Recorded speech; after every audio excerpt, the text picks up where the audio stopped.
Mobile, Android mobile দেওয়া উচিত নয়। আপনার বাচ্চা 3 বছরের টিপ টিপ করে মোবাইল টিপছে, এখানে বাবা বসে আছে, এখানে মা বসে আছে, মাঝখানে বাচ্চা টিপছে, আপনি আনন্দে বলছেন আমার বাচ্চাকে বলিয়েন না, সব শিখে গেছে। এটা আপনার কাছে আনন্দের। আমার বাচ্চা এত অ্যাডভান্স মোবাইলের, আমরা পারি না গো, সে কি করে টিপে টিপে সব বের করে ফেলে। এটা আপনার কাছে আনন্দের। আপনি জানেন না যে এই আনন্দ আপনার বাচ্চাকে ধ্বংস করার জন্য একদিন যথেষ্ট? এই আনন্দই আপনার বাচ্চার ভবিষ্যৎকে ধূলিসাৎ করে দেওয়ার জন্য যথেষ্ট। আপনি চিন্তা করুন, ভুল করেও কোনো বাচ্চাকে 18 বছর 20 বছরের আগে মোটর বাইকে চাপতে দেবেন না, বাইকে চাপতে দেবেন না, তাকে বাইক চালাতে দেবেন না, চাবি দেবেন না। আপনি বলবেন প্রয়োজন আছে পিছনে বসো, আমি নিয়ে যাচ্ছি, কারণ এ বাচ্চা ধ্বংস হয়ে যাবে। এই জন্য মা বাবার সবচেয়ে করণীয় বিষয় হচ্ছে যে একজন মা বাবা বাচ্চাকে শুধু পড়ো না, বাচ্চাকে একটু করে খেলতে দেবেন, একটু ঘুরতে দেবেন, বাচ্চাকে মাঝে মধ্যে একটু নিয়ে যাবেন কোনো জায়গায়, তাকে আনন্দ দেবেন। পড়াটা সবসময় বলবেন না যে পড়ুন, পড়ো, সবসময় এভাবে বলবেন না।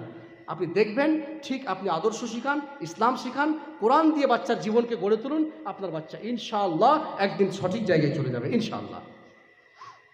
আমরা চেষ্টা করছি, এটা হাদিস নয়, কোরআন নয়, মা বাবার আদর্শে বাচ্চা আদর্শিত হয়। উমর রাদিয়াল্লাহু তাআলা আনহুর ইতিহাসের জীবনীতে একটা ঘটনা লেখা আছে। বহুদিন পূর্বে একটা বই পেয়েছিলাম, আমাদের দেশে নয়, যেটা হচ্ছে উমর ফারুক রাদিয়াল্লাহু তাআলা আনহুর জীবনের কিছু আশ্চর্য ঘটনা, ঘটে যাওয়া কিছু আশ্চর্য ঘটনা। তো ওখানে উল্লেখ করা আছে, একটা ছেলে মাকে আর বাবাকে প্রহার করেছে, অত্যন্ত মেরেছে।